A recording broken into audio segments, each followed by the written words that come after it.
Muy buenas noches, romanitos. Gracias por estar ahí, detrás del televisor en sus casas. Gracias por seguir este programa que hace periodismo de cercanía, ya lo saben, prensa de actualidad, una información de barriada. ¿Qué digo de barriada? De mi calle prácticamente y de mi casa. Pero es un programa que se ve no solo en Mérida, por eso somos romanitos. Romanitos, y aprovecho para decir romanito y pecholata, que mi amigo Fernando Delgado nos ve y después nos llama al orden. Y pecholata es una palabra que podemos lucir con orgullo los emeritenses. Pero no me quedo en Mérida. Váyanse ustedes a Don Álvaro, a Trujillo, bueno, hasta Ceuchal. Si tuviese que dar la lista de poblaciones extremeñas y de extremeños y extremeñas que nos ven, sería enorme. Quiero empezar antes con un mini editorial del cual solo soy yo el responsable, y en absoluto el equipo de gala que traigo hoy participa, entre otras cosas, como saben que lo voy a decir. Mira, emeritense, ¿tú quieres disfrutar un partido de fútbol? ¿Tú quieres ver unos jugadores que se dejan la piel en el campo? ¿Tú quieres ver unos hombres que lucen con orgullo una camiseta y hacen afición, ayudan a la directiva y tiran para adelante el equipo, ganen, empaten o pierdan? Emeritense, vete a Don Álvaro. Vete a Don Álvaro. Ahí es donde puedes ver un equipo que lucha. Porque de momento aquí, yo nunca me voy a borrar del Mérida, pero me están haciendo perder la afición. Las cosas como son. Y uno puede decir estas cosas. A veces el entrenador se enfada y no se da cuenta de que hay una diferencia, que muchos somos abonados y por ir al fútbol pagamos y otros cobran por ir al fútbol. Pero bueno, esperemos, todo en la vida tiene solución y la esperanza es lo último que se pierde. Vayamos a lo nuestro. Hoy tengo a dos hombres que tienen un perfil muy similar. Aquí, a mi derecha, la izquierda para ustedes, don Jorge Gruervila, buenas noches, bien hallado. Buenas noches. Gracias por estar aquí. Y aquí Moi Prieto, Moisés, pero Moi para el mundo del fútbol, sí, que es el responsable, le guste o no, la cabeza divisible del último milagro del fútbol extremeño, que es una población de 700 habitantes que ha subido a tercera. Iba a decir con un par, pero después me llaman la atención por el lenguaje que uso. Yo ya le di la enhorabuena, pero hoy te la reitero delante de todo el mundo. Gracias. Porque efectivamente tienes un equipo que lucha. Tienes un equipo. Yo ayer que estuve con el capitán de tu equipo, entre otros, y me decía, la gente no se lo cree, pero somos un equipo que estamos unidos. Y es verdad, un equipo, una familia, un colectivo, si está unido, eso después se nota en el campo. Así es. No, esa es la descripción de lo que es el Don Álvaro. Al final es una familia que cada vez crece, que con los años la verdad es que tenemos la suerte de disfrutar de esa familia, de esa lucha, de esa entrega, y oye, súper orgulloso, cómo no, pues de estar ahí. Hubo un detallito que yo he hecho, yo tengo un hijo en Inglaterra, ¿sabes? Y me cuenta que en los campos, cuando la gente va en Inglaterra, va con la camiseta del equipo, pero cuando va, quiero decir, que el 90% de gente va con la camiseta. Y después un detalle que aquí se está perdiendo un poquito, que van padres e hijos juntos, es decir, ayer en Don Álvaro vi muchísimas camisetas del Don Álvaro, la blanquiazul en mucha gente, y me gustó, eso dignifica a la afición y al equipo, fíjate. Sí, al final nosotros los domingos en el pueblo es un día de fiesta para nosotros y lo entendemos así, y los niños tienen que ser partícipes de esa otra generación que viene, que tiene que saber que es así. Tú has sido presidente, tu padre también fue presidente, Pedro, es decir, tienes una tradición hasta familiar, me atrevo a decir, sí, ¿no? Sí. O sea, que también, que a ti no hace falta decir dónde has mamado esto, con perdón. No, al final, mira, yo tengo la suerte desde bien pequeño de haber pisado esas instalaciones, no tiene nada que ver con las de ahora, por suerte han ido mejorando, pero al final esa tradición pues que hacemos otras generaciones y que la verdad es que va mejor y muy bien, la verdad es que encantado. Pues mira, tú has sido presidente, pero aquí don Jorge Gruar, no sé cuántos extremeños habrá que tengan su currículum deportivo. Quizá Pepe Fouto se parezca en algunas cosas, porque él ha sido futbolista no solamente en el equipo de su pueblo, que es el San Vicenteño, sino también en el portalegrense, porque es un futbolista internacional, o sea, que ha jugado en dos equipos. Ha sido después presidente de un equipo cuando lo más cómodo es que hubiese salido corriendo pero en dirección contraria, como es el Mérida que venía de lo más alto. Jorge, eso es una labor que más que deportista es de torero, porque vaya morlacos que tuvo que torear. Yo no sé si te ha faltado ser fisioterapeuta o utillero en algún equipo de fútbol, pero igual hasta eso. No, ahí no llegué.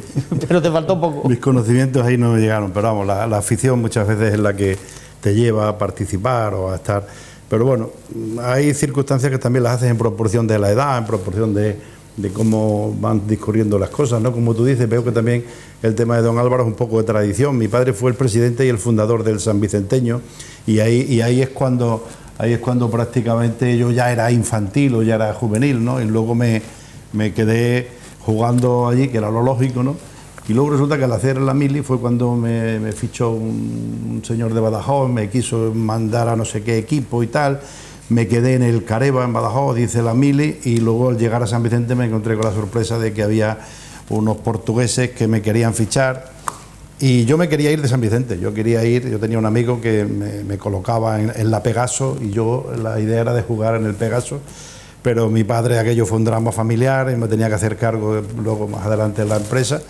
Y así fue como fui a jugar al Portalegre, con tan buena suerte que el portalegrense, había un antiguo entrenador, un hombre muy conocido del mundo del fútbol, que era Calín, que había sido allí, fue un poco el que me introdujo allí, y me fue francamente bien, porque aquel año el equipo estaba para descender y tal, pero se mantuvo, me salieron bien un par de partidos. Al año siguiente me asusté un poco, porque contrataron a muchos jugadores brasileños con un entrenador argentino, Óscar Pereira, que venía de la Roma, porque es que el fútbol en Portugal estaba muy profesionalizado en esa época. Sí. Estábamos hablando de una segunda división que allí era muy fuerte. En Portalegre había 2 equipos en segunda división, y tuvimos la suerte, bueno, pues de ganar el Nacional. En fin, fue una etapa muy bonita y muy agradable. Yo no he sido un gran jugador nunca de fútbol, yo lo que pasa es que físicamente me cuidaba mucho, yo era un atleta, fui campeón de Extremadura de no sé cuántas cosas y tal, y eso es lo que me hizo a mí participar en el fútbol, pero nunca fui un gran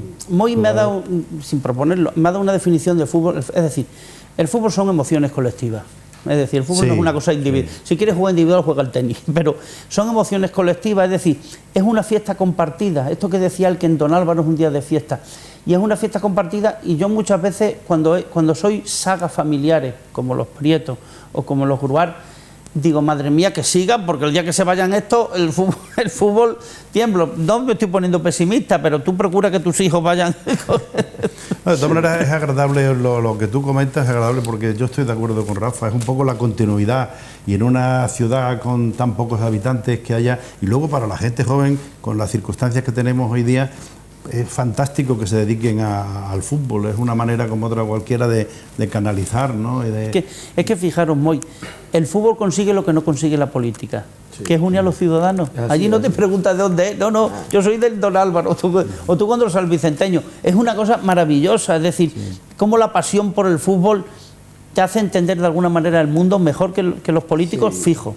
Sí, sobre todo que al final estamos todos de acuerdo en algo, y es que nuestro equipo es el que es, y los colores son los que son, y que ahí se nos olvidan muchos problemas. Yo creo que el fútbol, sabiéndolo canalizar, es algo que es bonito, que oye, si tienes esa continuidad y si te gusta, y si, pues lo que hablabas tú antes de los niños, yo creo que los niños al final es la alegría en la sociedad, y los niños tienen que estar siempre. Entonces, para que haya niños, nosotros tenemos la suerte de tener una escuela de fútbol, que en un pueblo de 700 habitantes, tener casi 100 niños en una escuela de fútbol, oye, no solo de Don Álvaro, es evidente, no tenemos tantos hijos, ¿no?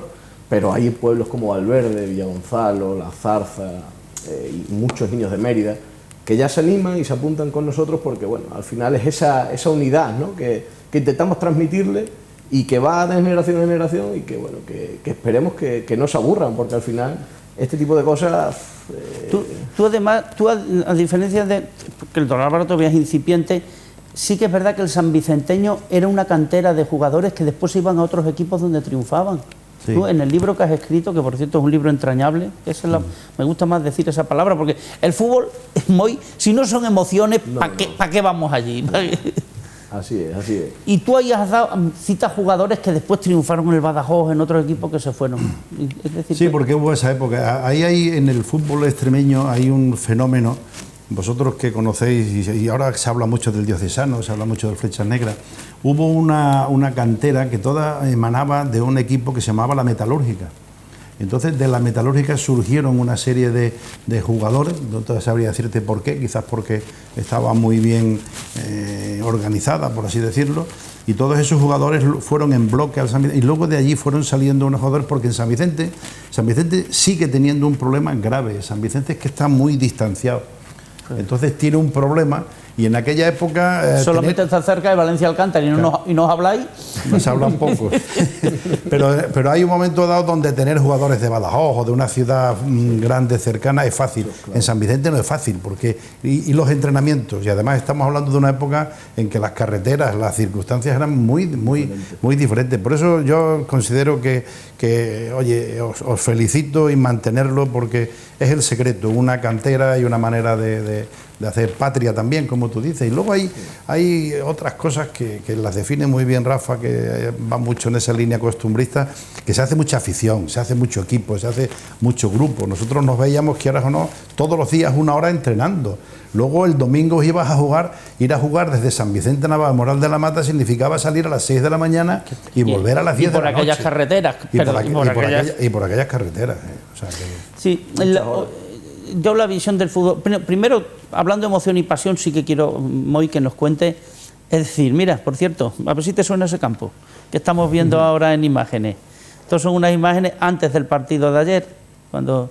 tuvimos, creo que mi cara va a empezar a ser familiar por ese campo. Mira, Moi, cuando conseguís el ascenso con un equipo superior, porque ciertamente era un equipo superior, en el último minuto, ¿a ti no te dio un jamacuco de milagro? ¿O qué pasó? Porque claro, es que yo... Pues la verdad que es un momento muy especial, porque venimos de unos playoffs en los cuales hay una liguilla, te enfrentas a equipos muy potentes. Inciso, ¿tú crees que ese sistema es bueno? A mí, ya te digo, a mí no me lo parece. Eso a mí me salió bien, pero bueno no es. O sea, no se puede jugar unos playoffs en grupo, después pasar eliminatoria, 4 eliminatorias de playoff, 4 eliminatorias de playoff.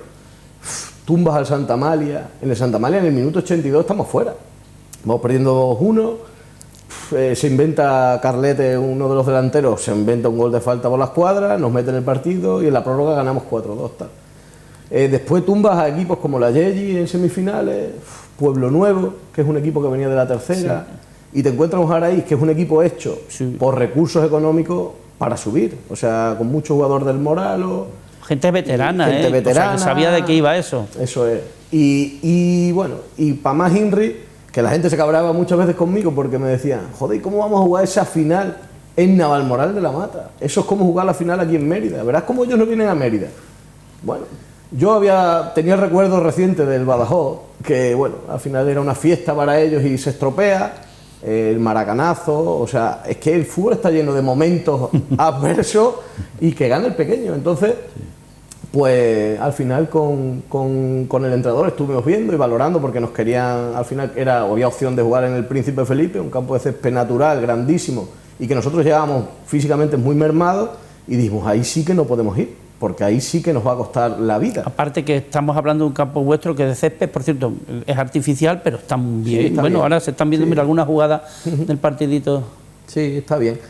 Y queríamos un césped artificial. Entonces, bueno, vamos a ir a vuestra casa a césped artificial, porque el terreno nos beneficia, y vamos a ver qué pasa. Con tan buena suerte, pues que en ese minuto, pues Fran la coja a la frontal, la pone donde había que ponerla, y yo directamente me fui del campo. O sea, de hecho no daba crédito, no era algo como, tía, ahora esto es de verdad. Y bueno, fue un momento muy especial, la verdad que sí. Jorge, es decir, el fútbol es un milagro, ¿eh? Porque te permite que gente que a lo mejor socialmente no se va a destruir al campo. En todo caso tienes un enemigo que es el equipo contrario, un adversario, porque tampoco es el equipo contrario.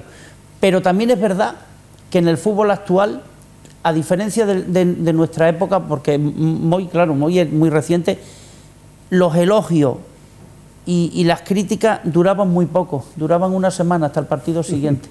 Sí, el lunes o el martes era lo típico en los cafés y en los sitios sobre el partido anterior, pero luego hay que tener en cuenta que a partir del martes y el miércoles venía otra vez el entrenamiento, un entrenamiento donde tú, después que has acabado de trabajar o has acabado tal, te vuelves a reunir, como tú bien dices, con una idea común, ¿no? La de entrenar otra vez, y saber que el domingo que viene hay que ir a Navalmoral o hay que ir a la Yegi, que me imagino que son los santos de Maimona, y toda la historia y todo.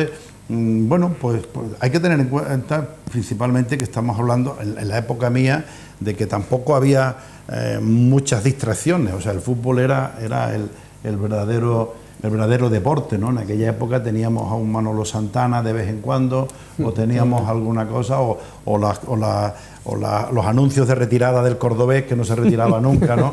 Pero el fútbol era el fútbol, y teníamos los ídolos de nuestra época. Yo vi jugar a Di Stéfano y a Kubala, y vamos, la televisión todavía era en blanco y negro. Estamos hablando de... Tienes que contarnos, a ver si me ve, tienes que contarme este librito, que es una maravilla de libro, que además una historia inesquecible, explícamelo, que está en portugués, y este equipo, cuéntame la historia de este, que lástima que este hombre haya decidido hacerlo solo para él el libro, porque yo creo que, vamos, yo tendría un ejemplar en mi casa. Cuéntalo. Por cierto, un equipo que a mí me suena el escudo. ¿Por qué tenéis una cruz en el Don Álvaro? Nosotros tenemos como festivo la Cruz de Mayo, es nuestra... Entonces, bueno, por eso tenemos la cruz, la luna de Don Álvaro de Luna y el balón, porque al final me gusta mucho. Cuéntanos. Aquí, bueno, y aquí está el crack detrás. Explícame la historia de este librito. Te repito lo que digo, yo no he sido un gran... Pero tuve la suerte de llegar en un momento ahí concreto, y acababan de fichar a dos jugadores muy importantes. Uno que era Arnaldo, que venía del Botafogo, otro que venía del Oporto, un portero que era Chapel, y un entrenador argentino muy importante. Yo me vi ahí un poco empequeñecido, pero mi sorpresa fue que el entrenador pues me decía que quería, y yo de haber jugado, que yo en San Vicente era delantero centro, de verdad, a mí me pone en el medio del campo y me hacen correr como un verdadero. Y entonces yo me dedicaba en un campo muy grande, eran campos de tierra muy fuertes, y ahí había una gran rivalidad con el otro equipo de la ciudad, que era la Estrella de Portalegre. Jugábamos contra el Campo Mayor, entonces el Campo Mayor estaba surgiendo en los mejores años de la mano del señor Naveiro, que tú conoces perfectamente. Y bueno, tuve la suerte de encajar ahí con este grupo, y el hecho de estar en Portugal, pues bueno, para mí tenía un aliciente tremendo. Conocí campos de fútbol, la Copa. En Portugal la Copa se juega indistintamente contra cualquier equipo, y me permitió jugar con el Sporting, me permitió jugar con el Lourosa, y me acuerdo que jugué en un campo de fútbol, el Lourosa, que está a las afueras de Oporto. Lourosa y Santa María son los sitios típicos de la industria corchera que hay allí, y el campo era de tierra, de esa tierra blanca. Bueno, Don Álvaro, ¿hasta cuándo habéis tenido campo de tierra? Entonces 6 años. Y como ayer me decía Cándido, dice, con una piedra en el medio, me conté. Sí. Es que los campos que teníamos aquí hasta hace muy poco y tal. Yo me acuerdo que aquí me llamó mucho la atención porque la línea estaba marcada con lo que llamamos raspa, la raspa de corcho y tal.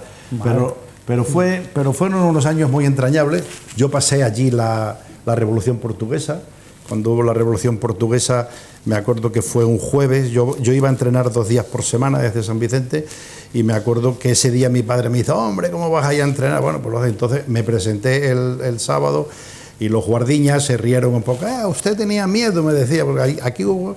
Y parece ser que el alcalde había enviado un coche a buscarme para que yo dejara el mío y pasara a la frontera. Jugamos en un pueblecito que hay a las afueras de Lisboa, que se llama Alberca, y me acuerdo que se suspendió el partido. Y luego una de las anécdotas simpáticas que me pasó allí y me hizo muy conocido, por así decirlo, es que en Portugal durante un tiempo la federación, al capitán, cuando se le sacaban una tarjeta roja, se multiplicaban por 2, había un sistema, y hubo un momento que casi todos los jugadores tenían tarjetas menos yo.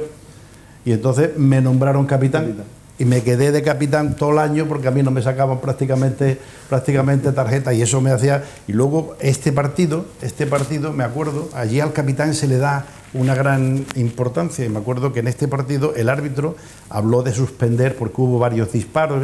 La Revolución del 25 de abril, todo el mundo habla de que fue muy tal, pero yo que estuve allí, hay cosas que algún día, si quieres, os explicaría. Sí. Oye, yo hay un tema se suspendió el partido, pero los jugadores, como había mezcla de estos brasileños que eran profesionales y amateurs, vinieron a decirme que yo como capitán fuera y justificara que es que se suspendía, pero que ellos sí querían salir, ¿no? Era una cosa, y tuve que ir a declarar a la federación. Yo siempre, me gustan esas reflexiones y siempre las preparo. Es decir, yo no sé qué será lo que tiene el fútbol, que un balón entre o no te hace feliz o desdichado, pero bueno. ¿Qué les ofreces? Porque tú tienes jugadores de calidad, Carlos Cinta, voy a decir uno, pero vamos, te puedo decir más. Que dice, bueno, ¿y este ¿cómo está en Don Álvaro? Si es un tío sin demérito al Don Álvaro, que ya sabes que os tengo afecto, pero hay que darle algo a estos jugadores. Eso es mi primera pregunta. Y segunda, que va enlazada con esa. Mira, lo enseño muchas veces. Tengo aquí una alineación del Mérida, tampoco es una alineación histórica. Pero claro, aquí ves a gente como Rodri, Troiteiro, Sánchez Picón, es decir, Barrio, después te puedes encontrar a Quintanilla, que ya murió, Bobby, es decir, gente que venía a jugar a Mérida, se quedaba aquí, bueno, y se han muerto aquí después de los años. Claro, el Don Álvaro tiene, yo ayer le vi, tiene una base interesante, ¿no? Sí. Pero claro, esto hay que tener un cuidado porque el fútbol, hemos estado hablando del fútbol desde un punto de vista idílico, pero el fútbol también tiene una cara B a veces, ¿no? Que es que venga uno potente y diga para afuera. Sí, a ver, nosotros hemos tenido en los últimos años muy buenos jugadores allí. Es verdad que por historia siempre se ha recibido bien al jugador de fuera. Es verdad que no todos los pueblos y todos los equipos, será porque estamos tan cerca y hacemos esa vida aquí, que somos uno más de Mérida, que oye, pues al final a nosotros nos favorece, ¿no? Un jugador como Carlos antes de debutar en segunda vez está en el Mérida, en el Don Álvaro, perdón. O sea que empezó jovencito allí. No, él es jugador que pasa por las canteras de Mérida, o está en San José, pero recala en el preferente de Don Álvaro y oye, después el Mérida hace su filial y es evidente pues que intenta aglutinar a esos jugadores, ¿no? Pero antes de eso y del año pasado debutar en segunda vez, él estuvo con nosotros ya. Entonces un jugador que conocemos, él nos conoce a nosotros. Al final cuando alguien vuelve es porque se le ha tratado bien, que yo creo que ese es un poco el secreto del club, ¿no? Y por eso tenemos ese tipo de jugadores que al final es de fuera, pero que vuelven o vienen por primera vez, pues muchos como le pasa este año a Álvaro Nevado, porque ya tiene amigos allí dentro del equipo. O Pelu, que es un jugador con mucha calidad, que lleva muchos años por la tercera extremeña, Don Benito, Azuaga, Fuchal y tal, y que oye, siendo de Mérida, pues jugar aquí... De todas maneras... Pelu se va a tener que cambiar de nombre, ya no tiene la peluca que tenía antes. Don Álvaro siempre fue una excelente cantera para el Mérida, porque claro, en los años que yo estuve en el Mérida, en Don Álvaro hemos tenido verdaderos grandes cracks, ¿no? Nuestro número uno y cartel siempre ha sido Juanma. Y oye, siempre al final... Aparte de amigo, pues, oye, demostrado está, o sea, no vamos a descubrir... Aquí le hemos tenido, y como ya lo he dicho, no me importa repetirlo, craso error que Juanma no siguiera siendo el entrenador del Mérida. Aparte que los que han venido después lo han hecho estupendo, pero es que es uno de los nuestros, y estas cosas yo creo que no se valoran muchas veces. Es decir, y es cercano. Bueno, y aparte de ser uno de los nuestros, es que Juanma tiene un currículum deportivo, de profesional serio. Sí, sí. A lo mejor según una persona parece como que es un hándicap, ¿no? Queremos yo, Moy ya sé que se ha metido en este lío por cuestión familiar porque lo llevan la sangre, pero tú hombre de Dios, ¿cómo te metiste a presidente del Mérida cuando las cañas eran lanzas? Pues sí, yo vamos, si lo pensara dos veces no sé qué diría, ¿no? Aquí hubo una circunstancia, yo con esto no quiero... yo creo que hay un Mérida de Pepe Fouto y luego hay otros Méridas, ¿no?